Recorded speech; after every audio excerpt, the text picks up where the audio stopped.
Tem um menino indígena olhando dois lobos, um branco e um preto, um grande e um pequeno, brigando. E aí o menino pergunta pro avô dele quem que vai ganhar a briga, né? Um lobo ou o outro. E aí o índio sábio responde: meu filho, vai ganhar a luta aquele que você alimentar mais.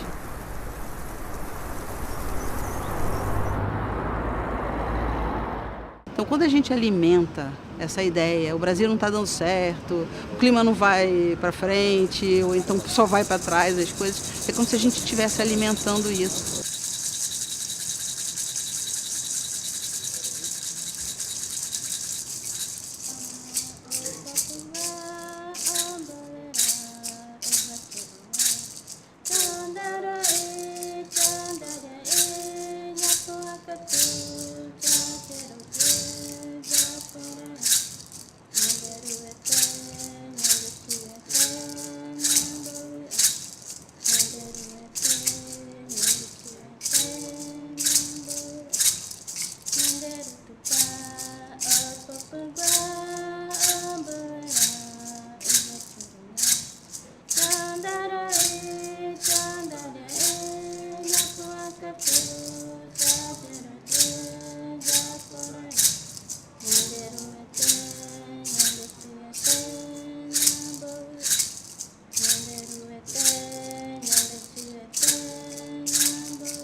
Essa questão do meio ambiente, do clima, é um pertence nosso, como é um pertence nós amarmos aos nossos filhos, a nossa fé. Brigar, criar ferramentas para em defesa desta questão, que não é só minha, é de todos os brasileiros. Aliás, é do mundo.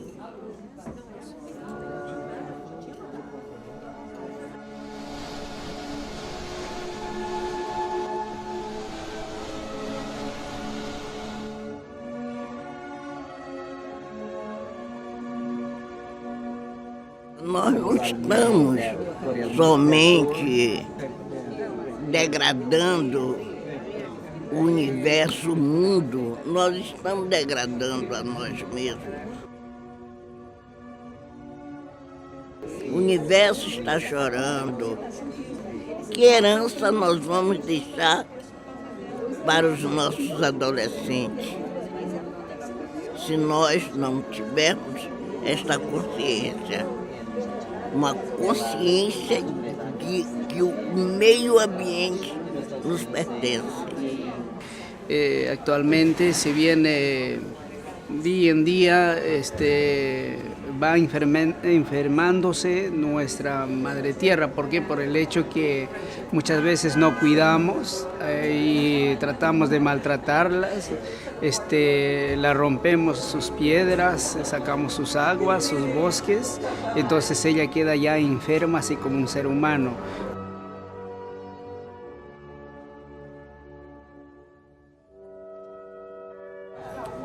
Ganância, sistema econômico defasado, equivocado, consumismo, a ideia de que em nome do bem-estar humano você podia matar o planeta, como se fosse possível ter bem-estar alheio ao planeta. Isso foi um equívoco histórico, é um equívoco do sistema econômico. Não é uma questão de desistir do que nós chamamos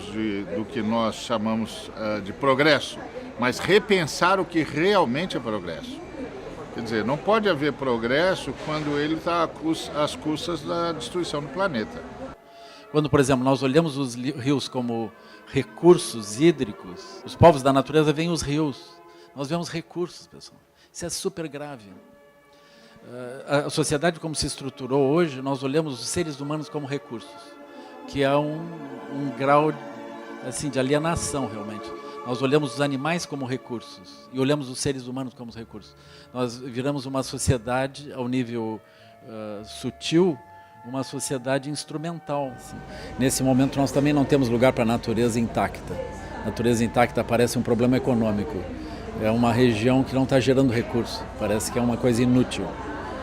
Então, é assim, na medida em que a gente tem uma visão econômica, a gente tem uma série de problemas que decorrem disso. Então, nós temos uma crise de cidadania, nós não temos ainda o sentido de cidadania.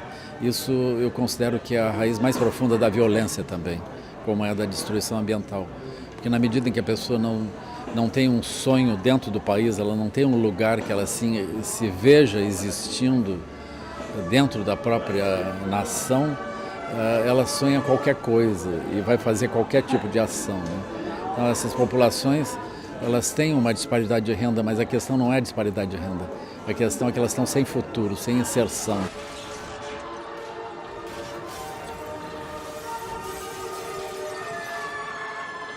Porque a terra nem sempre ao homem oferece o necessário. E a resposta linda da espiritualidade, longa, tem um trecho maravilhoso que diz: a terra ofereceria ao homem sempre o necessário. Se com o necessário soubesse o homem contentar-se. Tudo que eu compro, produto ou serviço, gera gases de efeito estufa. Então, uma vida mais simples, mais ética, com correção. Quem já pratica isso sabe onde quer chegar. Então a gente entende que criar pensamentos positivos, criar pensamentos construtivos, pode nos ajudar a criar um ambiente melhor, criar uma atmosfera melhor e criar um impacto realmente positivo no nosso planeta. Eu vejo que essa é a grande contribuição que a gente pode dar. Parece que é pequeno, né? Mas o nosso pensamento tem um grande poder. A gente não está distante da natureza, a natureza está dentro da gente. Essa é a mensagem que eu coloco, né? Cada ser da floresta, como a floresta, é sagrado, para a gente é sagrado. Os bichos são sagrados, os animais são sagrados, os insetos também são sagrados. Então nossos restos são sagrados.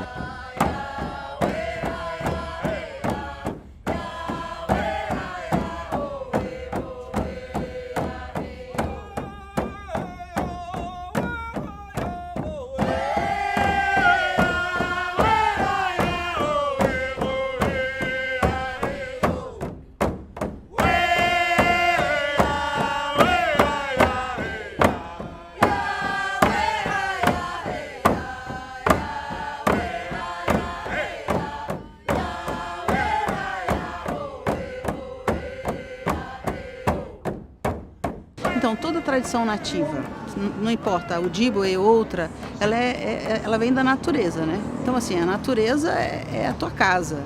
Então, se, por exemplo, a gente vive numa casa e tem um telhado quebrado, a gente vai se preocupar em cuidar do telhado, não é isso? Então, se as árvores acabam os rios, acabam os peixes, acaba a minha comida. Então, assim, eu estou numa relação direta com a natureza, né? Então, para o Ojibwe não é diferente do que qualquer outra tradição.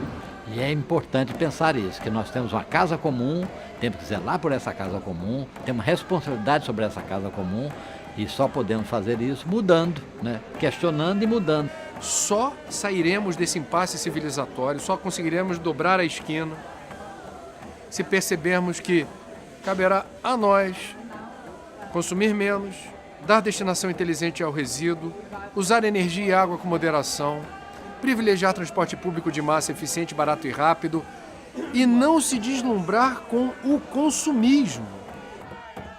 E para isso é evidente, você tem que pensar, né, em outras matrizes econômicas, né, por exemplo, outras matrizes energéticas, outras matrizes de consumo.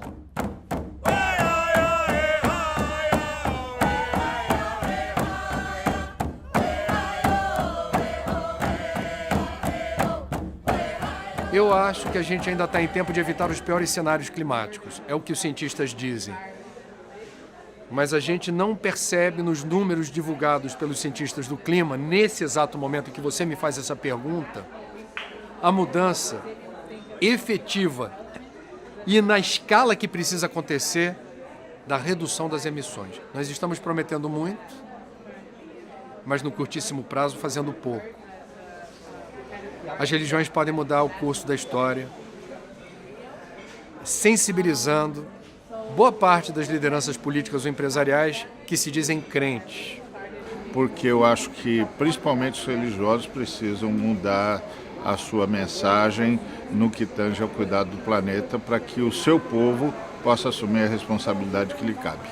Se você pensar que uma criança que hoje está dentro de um terreiro de umbanda ou dentro de qualquer espaço religioso e escuta o seu sacerdote lhe ensinando a preservar o meio ambiente, e essa criança pode ser um jovem adulto dentro de uma empresa, dentro de uma indústria ou um representante de uma política pública, né, de um cargo eletivo, ele vai ter uma postura diferente porque ele aprendeu no seio da sua religiosidade a preservar esse ambiente.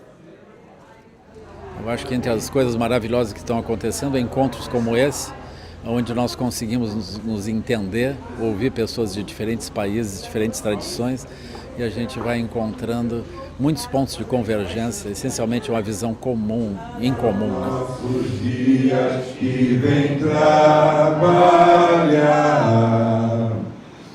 dai-me forças pelo amor de Deus, meu Pai, dai-me forças aos trabalhos meus. Porque o negativo tem estardalhaço, o positivo é silencioso. Então uma notícia positiva, vem manchetezinha pequena, uma grande, um desastre, uma coisa, manchete grande. Mas no fundo aquilo cala dentro do coração das pessoas e sobe para a mente e a pessoa vê. Não é isso que nós queremos. Mais um pouquinho a gente vai dar uma melhorada e eu tenho certeza disso. A grande coisa da religião é a fé. Então, se a gente está na religião, a gente tem que ter fé que as coisas vão melhorar, acreditar que elas são possíveis de melhorar e trabalhar para isso. Vamos começar, cada um de vocês, a visitarem um centro, uma igreja católica, uma igreja protestante, indígena, etc. Para que possamos levar a todos que existe um movimento de integração entre todas as religiões. Diga sempre que eu digo, vamos aprender a caminhar lado a lado. Ninguém na frente para não ser dono. Ninguém atrás para não ficar para trás. Mas lado a lado. E isto fará com que este movimento cresça, evolua, atinja a finalidade real para o qual foi criado.